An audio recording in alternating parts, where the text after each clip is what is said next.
Just coming into view is the foundation of the First Baptist Church where Gowan Pamphlet would have preached to his congregation. We'll show some signs. You can pause it, take a read.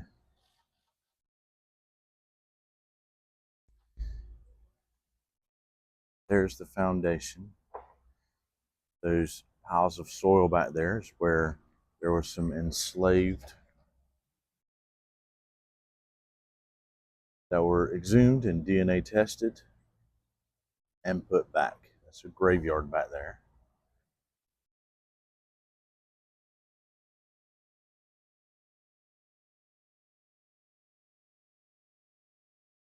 The meeting house.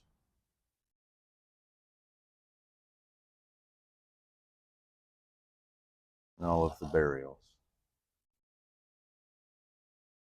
You see the other outlines where it was built onto, added to.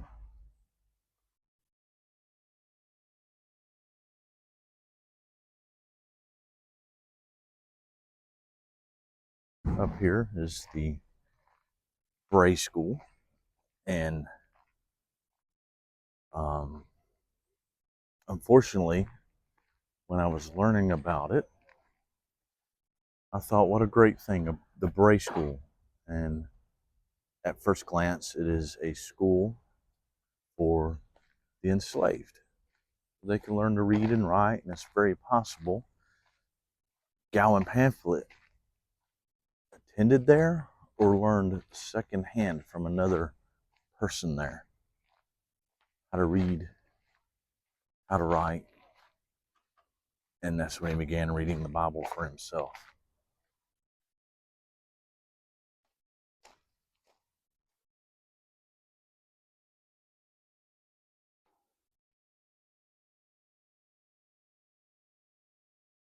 Bray School is set to open up later this year so that you can go in and you can look. Once I get across the street, I'm going to look back and I'm going to tell you a little bit about the Bray School. So it was funded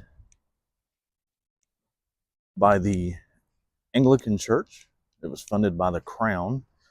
And while you think, what a wonderful thing to teach these enslaved human beings to read and write, most of the schooling they received was unfortunately how to be submissive to their masters, how to be good slaves, if you will. Me personally, I almost think it's like a brainwashing. Let them know this is your place in society and this is where you're to remain.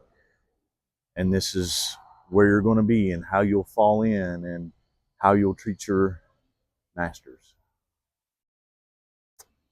So once I really learned what it was there for, it kind of made me sick to my stomach. Now, they wouldn't have had that whole building there. They would have probably had a room, most likely upstairs, because it was the least desired, and the Anglican Church would have paid a rent for them to use that room. This building was just rediscovered over on the College of William and Mary moved over here. This is not the original location. But they found it, brought it over here, and have began to restore it.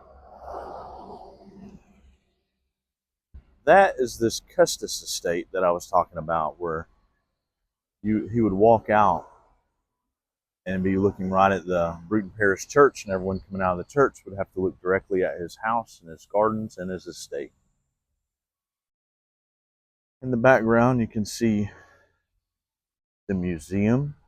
There's some great stuff in there. If you're a history nerd like me, you can spend an entire day in there. All sorts of things.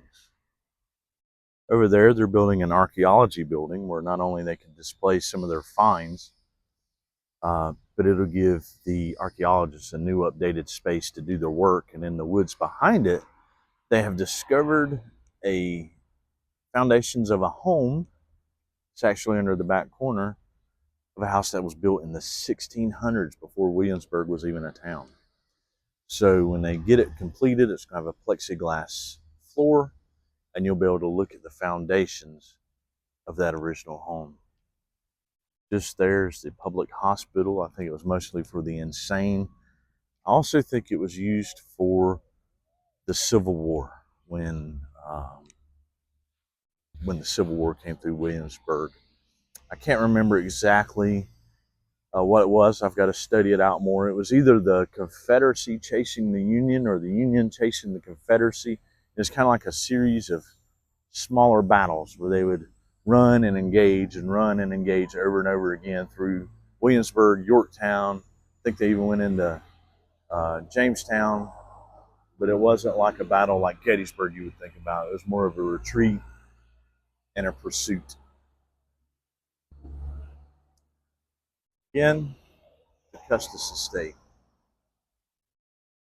the Bray School, just beyond the Bray School, First Baptist Church, where Gowan Pamphlet himself was pastor and preacher.